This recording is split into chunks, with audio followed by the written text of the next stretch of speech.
So I hope you guys enjoyed my Samsung Galaxy S8 first look concept. Me and the Bro King actually worked all night to get this up for you today. This is based off of the leaks that have just happened in the last 48 hours, the case and render leaks. So based off of those, we recompiled it and came up with this design. In a nutshell, it's got a bigger display, no home button. It looks so much cleaner as a result, stereo speakers, and there's a lot more, which I'll be discussing later in this video. So hope you guys liked it. We worked very hard at it. I would appreciate if you guys followed me and the Bro King for updates on any concepts we might be working on in the future. Really great stuff. But man, this thing is going to be so dang sexy, and all of these rumors I've been hearing, it's going to turn out to be quite the impressive device. Comparing against the iPhone 7, even the iPhone 8, it might kick its ass in some ways. So I'm very excited to share all these latest leaks and rumors with you. Let's get into it. So what are all these leaks we've been hearing about? Believe it or not, Samsung may have actually leaked the Samsung Galaxy S8 on its own. They're just in your face about it. They don't even try to disguise it. So they actually released a couple of ads in another country that showcase their next generation AMOLED display. And in this video, believe it or not, there is a device that resembles very, very closely all of the other leaks we've seen about the Samsung Galaxy S8. So a massive screen dominates the entire front of the phone. It doesn't even look that usable, but it looks fantastic. I mean, it's beautiful. The reason so many people noticed was just because of how much it stood out. Now, I'm showing this to you guys. Is this the Samsung Galaxy S8? No. This is just a concept phone. A lot of people are claiming it's the S8, but obviously they wouldn't do that. They want some sort of surprise, some sort of a suspense. They're not just going to leak their design in their very own ad, but it's a very close resemblance to what the Samsung Galaxy S8 will look like. I mean, we made a very good representation of it, and there have been several other leaks that confirm that that's the design that is actually going to be happening. So Ghost Tech, I've actually tested some of their cases in earlier videos. This is a company that makes waterproof cases, just cases in general for iPhones, Android phones, and they did go ahead and release a case, the leaked renders of the phone inside of that case that shouldn't even be there online, and pretty good resolution too. So we can get a pretty good look at what the S8 will look like. Now I'm going to be showing you several, and you'll notice there are key similarities in between these that I'll mention. First off, the buttons. There's a power button on the other side of the screen. It's very interesting thinking about this layout. I was actually trying it out. So if the power button is now beneath the volume buttons, would it work? And actually, yeah, especially if you're right-handed, you just have an easy power button to press over here, and yeah, it would take some getting used to. But I feel like it's because of the components inside. They had to rearrange it, make room because of the new display, so they had to stick it on the other side. But the power button is now on the other side of the phone. The display is extended. There's less bezel on top and on bottom, just like rumored. And there's no home button. So indeed, there will not be a home button, as all of these leaks are confirming it. It will be embedded inside of the display in the software, basically a little solution on the bottom, just like on most Google phones. Also, I don't know how much you guys would like this, the Samsung users, but the Samsung logo is now on the bottom where your home button used to be, as if to fill a gap there of some sort. So I personally hate logos on my phones. I hate carrier logos. I hate the manufacturer logos. The Apple one is very simple, but I wouldn't want it on the front of the phone, believe me. And there's a third-party case maker that also leaked another case for the Samsung Galaxy S8. This one didn't have a render inside of it, but it did actually have similarities with the other one. So the power button is indeed below the volume buttons. The flash unit is above the camera here for some reason. They relocated it. I don't know, maybe it's a cleaner look. It looks a little funky, not like your usual Samsung, but I'm sure there's a reason for it. And we actually did go into detail on that, so we made sure to reproduce it very well. It's now on top. Both cases seem to show that similarity. But on the bottom, there's a mess of what's going on.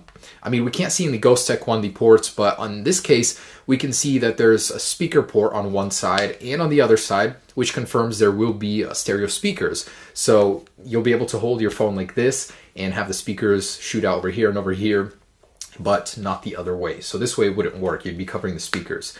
So there are speaker holes. I don't know. A lot of people are saying that's a headphone jack right there, but I can't really tell if that is. It looks like a mic hole. I can't really say. And the port doesn't look big enough to hold USB-C. So I really don't know what's going on with this case. Maybe they got that part wrong, but my understanding was that they would still keep the headphone jack because of recent news. So Sam Mobile and the Android police are both saying with a high degree of confidence that Samsung will be keeping the headphone jack. So they are citing insider sources that are saying they decided to keep the headphone jack after all for one more generation to make the transition easier from an analog state to a digital smartphone revolution. It's honestly going to bring in all of those customers that hate Apple for doing that. It's still good for Samsung to do. Inevitably, they will remove the headphone jack. It was rumored they would do it before, but now latest rumors are saying that they will be keeping it. So we adjusted the renders accordingly to keep that. So those ads that I mentioned where the Galaxy S8 was leaked, that's a Samsung subsidiary that actually revealed the next generation AMOLED displays. And this is a very important thing because these are definitely going into the S8. Now, these new generation displays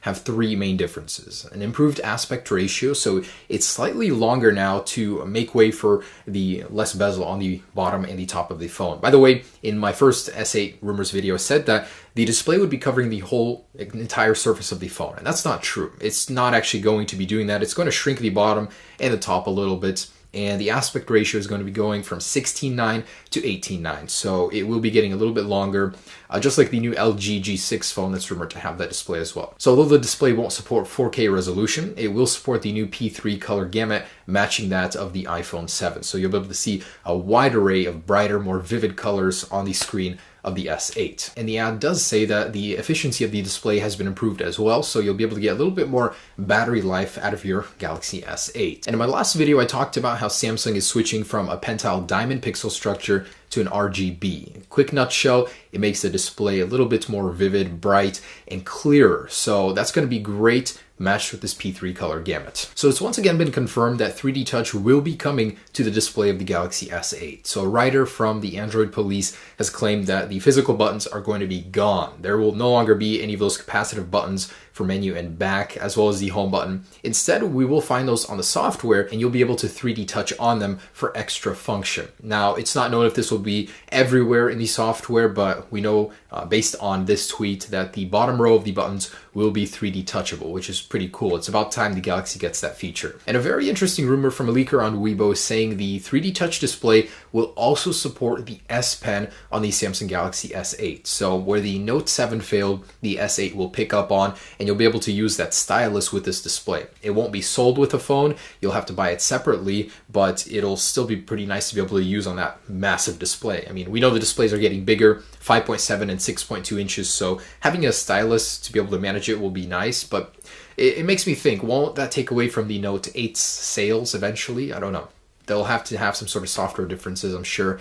But let me take a moment to clarify the lineup. I've been talking about these rumors, but the basic lineup that we're looking at right now is the Samsung Galaxy S8 and Samsung Galaxy S8 Plus, one with 5.7 and one with a 6.2 inch display. Now, rumored earlier was that both would be curved displays. A more recent rumor is saying now that one of them might have a flat display, just like the S7 and S7 Edge. So it's possible that the smaller version of the S8 might be curved or flat, or even both. So we know the Samsung Galaxy S8 is shipping with the Snapdragon 835 processor. It's sitting on the new 10nm structure versus 14 of the Snapdragon 820, but now we have all of the details. We didn't know about it in my last video, but now we do. So it's 35% smaller versus the 820. That makes it 25% more efficient. And you're getting about a 20% increase in performance. So 8 cores versus 4 on the 820. It's going to fly through multitasking. Now the GPU that it comes with is the Adreno 540. It's now 25% more powerful, but what's even better than that is that it delivers 60 times more colors using the same GPU. So that with the new P3 color gamut on the display is going to make for beautiful, beautiful gaming experience. And a couple very other interesting things about this processor is that this chip is actually going to allow for gigabit download speeds. Currently, on the Note 7, which was discontinued, the fastest speed ever was 600 megabits download speed per second over LTE. Now we can get up to a gigabit. I mean, no carrier is going to deliver that right now, but it's still good to have. Also, Quick Charge 4.0. When I read about this, it blew my mind. This stuff is so amazing. It can charge your phone from 0 to 50% in just 15 minutes. In 5 minutes of charge, you can get 5 hours of usage. Just 5 minutes. That's amazing. And if you wanted to see what the Snapdragon 835 could do, there was actually a leaked Geekbench that was a bit underwhelming. I'm not going to lie. So this is for the 835 at 1.95 gigahertz clock speed. Now, I'll tell you one thing. This is completely inconclusive. It doesn't mean anything anything for the final result of the Galaxy S8. Now, this could easily be faked, but considering it wasn't, this is a very, very low clock speed. The 835 is capable of up to 2.45 gigahertz clock speed, so it would, potentially be much, much higher single core score. Now, there hasn't been much news on the actual cameras of the Galaxy S8 other than the fact that it'll stay at 12 megapixel. The larger 6.2-inch model might have a dual lens camera. That's still on the table, whether it might happen or not.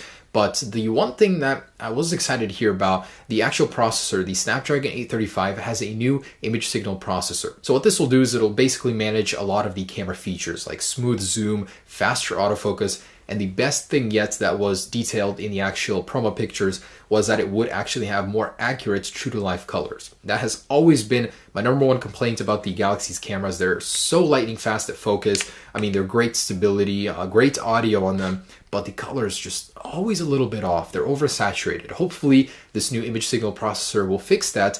For me personally, one of the biggest flaws with the camera on the Galaxies. And the release date has leaked. So Sam Mobile is reporting that the actual get your Samsung Galaxy S8 date, street ship date, is April 18th. So that's when you're going to be able to get the phone. The actual announcement is rumored to happen late March or early April. They're actually not rushing this release. Considering what happened with the Note 7, they want to take their time, get this thing perfect, iron out any issues. And that's why we're going to be seeing just a little bit of a delayed release. Usually, last year they did it in March. Sometimes it happens in April, but yeah, basically an April release. So yeah, guys, there it is, the Samsung Galaxy S8. I do hope you enjoyed my concepts. We worked very hard at that. Thanks so much for watching. I really think this will be a fantastic phone. The iPhone 8 I'm beyond excited for, as it's going to be a complete redesign, but this thing will be, a very worthy contender to that thing. It's a very good thing that these companies are competing in such a big way because it forces both to innovate, to think outside the box, to introduce new technologies. I cannot wait to see what happens. So stay tuned for any more news. Have a great day. Peace.